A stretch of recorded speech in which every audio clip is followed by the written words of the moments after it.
जय मसीह की। आज हम पढ़ेंगे लूका रचित सुसमाचार और उसका चौथा अध्याय। और इस अध्याय में हम देखेंगे यीशु की परीक्षा, यीशु के सेवा कार्य का आरंभ और नासरत में यीशु का अनादर। और इसके साथ साथ हम आज के अध्याय में देखेंगे दुष्टात्मा ग्रस्त व्यक्ति को चंगा करना और पतरस की सास और अन्य लोगों को चंगा करना। और इसके साथ ही हम देखेंगे आराधनालय में प्रचार करना। तो आइए शुरू करते हैं लूका रचित सुसमाचार और उसका चौथा अध्याय। और इसकी शुरुआत होती है यीशु की परीक्षा से। फिर यीशु पवित्र आत्मा से भरा हुआ यरदन से लौटा और 40 दिन तक आत्मा के सिखाने से जंगल में फिरता रहा। जब यीशु का बपतिस्मा हो गया था, हमने पीछे देखा था, तो उसके बाद है यीशु है वो पवित्र आत्मा से पूरी तरह से भर गया था। और यरदन नदी से बपतिस्मा लेकर लौटने के बाद है वो 40 दिन तक आत्मा के सिखाने से जंगल में फिरता रहा और शैतान उसकी परीक्षा करता रहा। 40 दिन और 40 रात तक शैतान है वो यीशु की परीक्षा करता रहा। उन दिनों में उसने कुछ न खाया और जब वे दिन पूरे हो गए तो उसे भूख लगी। 40 दिन और 40 रात जब वो यीशु मसीह फिरता रहा तो वो 40 दिन पूरे होने के बाद यीशु मसीह को भूख लगी। तब शैतान ने यीशु से कहा, यदि तू परमेश्वर का पुत्र है तो इस पत्थर से कह दे कि रोटी बन जाए। जब शैतान को पता चल गया कि यीशु मसीह को भूख लगी है तो शैतान ने कहा कि यदि तू परमेश्वर का पुत्र है तो इस पत्थर से कह दे कि रोटी बन जाए। यीशु ने उसे उत्तर दिया, लिखा है मनुष्य केवल रोटी से जीवित न रहेगा। तो यीशु मसीह ने भी शैतान से कहा कि तू मेरी चिंता मत कर, वचन के अंदर लिखा है कि मनुष्य केवल रोटी से जिंदा नहीं रहेगा। तब शैतान उसे ले गया और उसको पल भर में जगत के सारे राज्य दिखाए और यीशु से कहा, मैं यह सब अधिकार और इसका वैभव तुझे दूंगा क्योंकि वह मुझे सौंपा गया।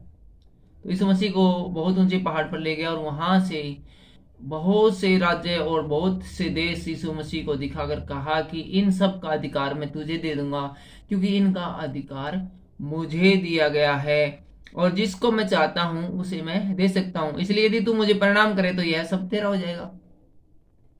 बिल्कुल बस छोटा सा काम कर दो, आप मुझे बस प्रणाम कर दो और ये सारा जगत, ये सारा राज्य जो कि मुझे सौंपा गया है तुम्हारा। यीशु ने उसे उत्तर दिया, लिखा है तू प्रभु अपने परमेश्वर को प्रणाम कर और केवल उसी की उपासना कर। आगे हम देखते हैं 9वीं आयत में, तब उसने उसे यरूशलेम में ले जाकर मंदिर के कंगूरे पर खड़ा किया और उससे कहा। इसके बाद है शैतान है वो यीशु मसीह के मंदिर के कंगूरे पर ले जाकर खड़ा करता है और उससे कहता है यीशु मसीह से, यदि तू परमेश्वर का पुत्र है तो अपने आप को यहां से नीचे गिरा दे क्योंकि लिखा है वह तेरे विषय में अपने स्वर्गदूतों की आज्ञा देगा कि तेरी रक्षा करे और वे तुझे हाथों हाथ उठा लेंगे, ऐसा ना हो कि तेरे पांव में पत्थर से ठेस लगे।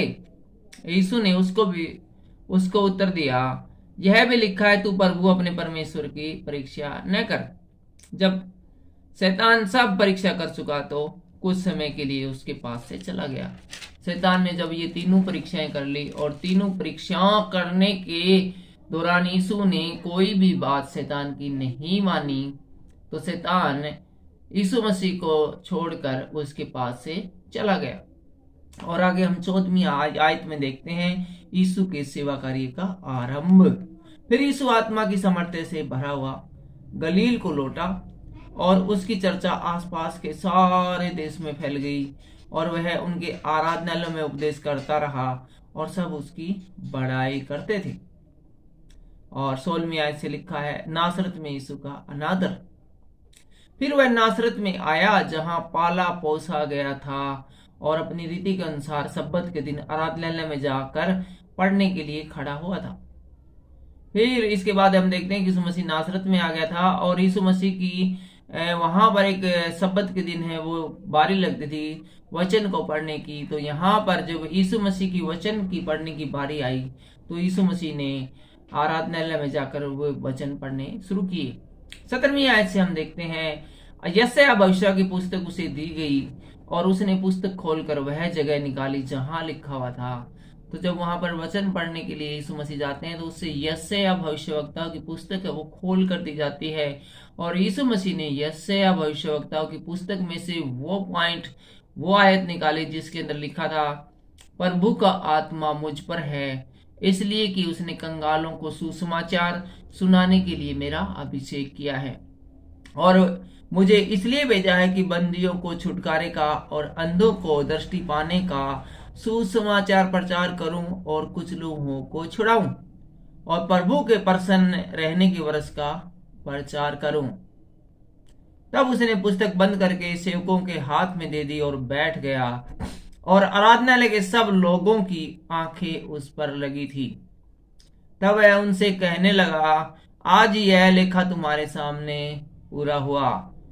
सब ने उसे सराहा और जो अनुग्रह की बातें उसके मुंह से निकलती थी उनसे सब अचंभित हुए और कहने लगे, क्या यह यूसुफ का पुत्र नहीं। जब यीशु मसीह की इतनी चमत्कारी बातें लोगों ने सुनी तो कहा कि ये यार ये छोरा यूसुफ का कौन ही क्या बना है।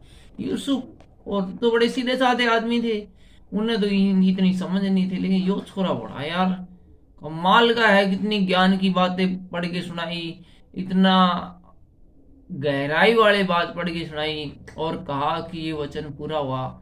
यीशु मसीह ने जो पढ़कर सुनाया था उसे एक बार आपके लिए फिर से पढ़ देते हैं। प्रभु का आत्मा मुझ पर है इसलिए कि उसने कंगालों को सुसमाचार सुनाने के लिए मेरा अभिषेक किया है और मुझे इसलिए भेजा है कि बंदियों को छुटकारे का और अंधों को दृष्टि पाने का सुसमाचार प्रचार करूं और कुचले हुओं को छुड़ाऊं और प्रभु के प्रसन्न रहने के वर्ष का प्रचार करूं। बड़े ही आनंददायक वचन है वो यीशु मसीह ने सुनाए थे जिसको पढ़कर सब आत्म विभोर और खुश हो गए थे। आगे हम 23वें आयत में देखते हैं, लिखा है, और यीशु ने कहा, तुम मुझ पर यह कहावत अवश्य कहोगे कि हे वेद अपने आप को अच्छा कर और जो कुछ हमने सुना है कि कफरनहूम में किया गया है उसे यहाँ भी अपने देश में कर। और यीशु ने कहा, मैं तुमसे सच कहता हूं कि कोई भविष्य अपने देश में मान सम्मान नहीं पाता। मैं तुमसे सच कहता हूं कि एलिया के दिनों में जब 3.5 वर्ष तक आकाश बंद रहा यहाँ तक कि सारे देश में बड़ा अकाल पड़ा तो इजराइल में बहुत सी विधवाएं थी पर एलिया उसमें से किसी के पास नहीं भेजा गया, केवल सैदा के सारफत में एक विधवा के पास भेजा गया। और एलीशा भविष्यवक्ता के समय इजराइल में बहुत से कोढ़ी थे पर सीरियावासी नामान को छोड़ उनमें से कोई शुद्ध नहीं किया गया। ये बातें सुनते ही जितने आराधनालय में थे सब क्रोध से भर गए और उठकर उसे नगर से बाहर निकाला और जिस पहाड़ पर उसका नगर बसा हुआ था उसकी चोटी पर चले कि उसे वहां से नीचे गिरा दे, परंतु वह उनके बीच में से निकलकर चला गया। जब इस प्रकार की बातें यीशु मसीह ने उनसे कही तो सब लोग नाराज हो गए और उसको नगर से बाहर निकाल के लिया और ऊंचे पहाड़ पर ले गए ताकि वहां से उसे गिराकर उसका किस्सा ही खत्म कर दे, लेकिन वो उनके बीच से बचकर निकल गया। और 31वीं लाइन में लिखा है, दुष्ट आत्मा ग्रस्त रोगी को चंगा करना। फिर वह गलील के कफरनहूम नगर को गया और सब्बत के दिन लोगों को उपदेश देता रहा। इस घटना के बाद है वो गलील में चला गया और गलील के अंदर कफरनहूम से एक सिटी है वहां पर यीशु मसीह चला गया और सब्बत के दिन लोगों को उपदेश देने लगा। वे उसके उपदेशों से चकित हो गए क्योंकि उसका वचन अधिकार सहित था। आराधनालय में एक मनुष्य था जिसमें अशुद्ध आत्मा थी। वह ऊंचे स्वर से चिल्ला उठा, हे यीशु नासरी, हमें तुझसे क्या काम? क्या तू हमें नष्ट करने आया है? मैं तुझे जानता हूं तू कौन है, तू परमेश्वर का जन है। यीशु ने उसे डांट कर कहा, चुप रह और उसमें से निकल जा। तब दुष्ट आत्मा उसे बीच में से पकड़कर बिना हानि पहुंचाए उसमें से निकल गई।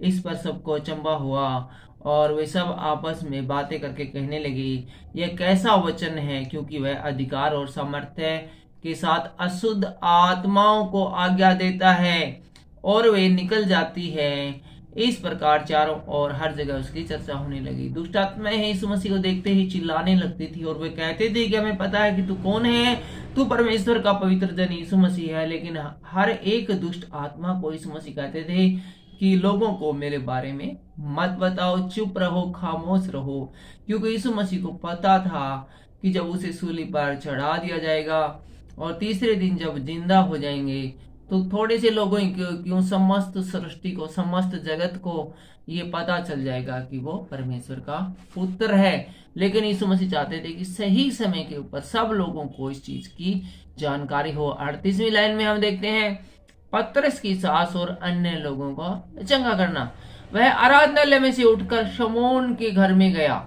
जब आराधनालय में एक दुष्ट आत्मा को निकाल दिया तो इसके बाद यीशु मसीह शमौन के घर में जाता है और शमौन की सास को बुखार चढ़ा हुआ था और उन्होंने उसके लिए विनती की।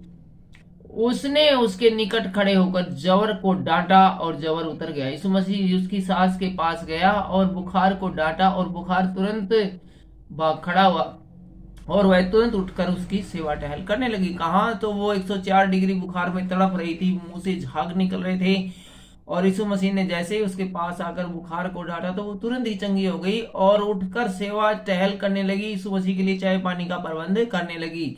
40वीं आयत में लिखा है, सूरज डूबते समय जिन जिन के यहाँ लोग नाना प्रकार की बीमारियों में पड़े हुए थे वे सब उन्हें उसके पास ले आए और उसने एक एक पर हाथ रखकर उन्हें चंगा किया। सूरज डूबने से पहले बहुत सारे लोग हैं अनेक प्रकार की बीमारों को यीशु मसीह के पास लेकर आए और यीशु मसीह ने सबके एक एक के सिर के ऊपर हाथ रखकर उनको छूकर चंगा किया, ठीक किया। 41वीं लाइन में हम देखते हैं, और दुष्ट आत्मा भी चिल्लाती और यह कहती हुई तू परमेश्वर का पुत्र है बहुतों में से निकल गई। और बहुत से लोगों में दुष्ट आत्माएं थी, वे चिल्लाते हुए कि हम जानते हैं कि तू परमेश्वर का पवित्र जन यीशु मसीह है, यह कहते हुए उसमें से निकलती थी, बहुतों में से निकलती थी। उन्हें डांटता था, यीशु मसीह उन्हें डांटता था और बोलने नहीं देता था क्योंकि वे जानती थी कि वह मसीह है। और इस अध्याय के अंत में हम 42वीं आयत में देखते हैं, आराधनालय में प्रचार करना। जब दिन हुआ तो वह निकलकर एक सुनसान जगह में गया। अगले दिन जब सूरज निकल आया तो एक यीशु मसीह एक सुनसान जगह में जाते हैं और भीड़ की भीड़ उसे ढूंढती हुई उसके पास आई। और सब लोग है वो एक ही काम कर रहे, यीशु मसीह को ढूंढ रहे, यीशु मसीह कहाँ है, कहाँ कहाँ है। और पूरी भीड़ की भीड़ ने उसे ढूंढ लिया और उसके पास आए और उससे रोकने लगी कि वह उनके पास न जाए। परंतु उसने उनसे कहा, मुझे अन्य नगरों में भी परमेश्वर के राज्य का सुसमाचार सुनाना अवश्य है, क्योंकि मैं इसीलिए भेजा गया हूँ। सब लोग कहते थे कि यहाँ से मत जाओ, यहाँ से मत जाओ, यहीं रहो और हम लोगों के जो प्रॉब्लम्स है उनको सोल्व करो। लेकिन यीशु मसीह कहता था मुझे सब नगरों में जाना आवश्यक है, मैं सिर्फ यहीं नहीं रह सकता, मुझे सिर्फ यहीं के लिए नहीं भेजा है। और वह गलील के आराधनालय में प्रचार करता रहा। आज हमने पढ़ा था लूका रचित सुसमाचार उसका 4था अध्याय। अगले वीडियो में हम देखेंगे लूका रचित सुसमाचार उसका 5वां अध्याय। और 5वें अध्याय में हम देखेंगे प्रथम चेलों का बुलाया जाना और कोढ़ के रोगी को चंगा करना और लकवा के रोगी को चंगा करना भी हम अगले अध्याय में देखेंगे। और साथ साथ हम देखेंगे लेवी का बुलाया जाना और उपवास का प्रश्न भी हम देखेंगे, लेकिन ये सब अगले अध्याय में। फिलहाल के लिए सिर्फ इतना ही। आज के वीडियो के द्वारा परमेश्वर, आज के वचनों के द्वारा परमेश्वर आपको बहुत सी आशीष और बरकत दे। सबको जय मसीह की और जय हिंद।